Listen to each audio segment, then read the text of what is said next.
Extremely sorry to disappoint.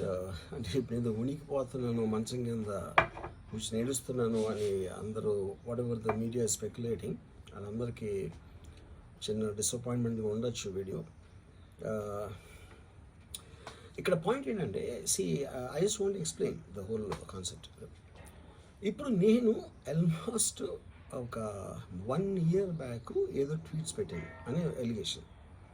ఆ tweets ఎవరో మనోభావాలు దెబ్బతిన్నాయి.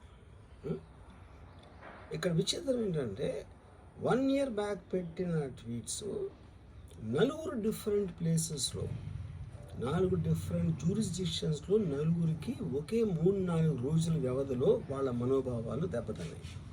వాళ్ళు ఆ పరంగా కంప్లైంట్ ఇవ్వడం, కేసులు పెట్టడం జరిగింది. ఇక్కడ పాయింట్ 1, ఎవరి మీద అయితే నేను పెట్టానని వాళ్ళు చెప్తున్నారో వాళ్ళకి లేదు, ఎవరో థర్డ్ పార్టీ, అసలు సంబంధం లేనివాడు.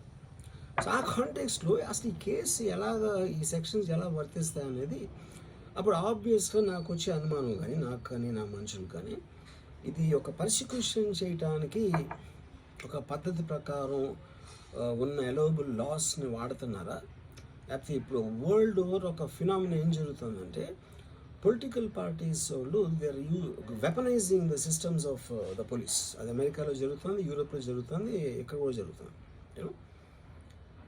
అప్పుడు నేను ఏ ఒక్క వ్యక్తిని, ఒక పోలీస్ ఆఫీసర్ని కానీ, ఒక పొలిటికల్ పర్సన్ కానీ నేను బ్లేమ్ చేయట్లా. I think it happens in certain ఒక ఏమంటారు దాన్ని, ఒక వే. అది అందరూ కూడా ఎంతో కొంత అది చేయటానికి టెంప్టేషన్ ఉండొచ్చు.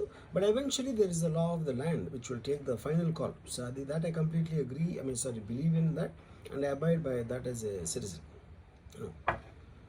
సో ఇప్పుడు ఇక్కడ జరిగింది ఏంటి, నాకు ఒక నోటీస్ వచ్చింది, నేను ఒక రిప్లై ఇచ్చాను, ఫలానా చోట ఫలానా తారీఖు నేను వస్తాను. అప్పటికి నాకు జరుగుతున్న పని ఒక ఆన్గోయింగ్ స్కెడ్యూల్ ఉంది కాబట్టి, నాకు ఫిల్మ్ వర్క్ ఉంది కాబట్టి అవ్వలేదు. అండ్ ఇట్ ఈస్ వేరే ప్రొడ్యూసర్కి చేస్తాను, ఆ ప్రొడ్యూసర్కి నష్టం వస్తుంది కాబట్టి నేను మళ్ళీ టైం అడిగాను. ఇదేంటి కేసు, ఇదేం అర్జెంట్ కేసు అంటే 1 year తర్వాత ట్వీట్ చూసిన అతనికి 1 weekలో అన్నీ అయిపోవాలనేది ఏమన్నా మీనింగ్ ఉంటుంది అసలు దానికి?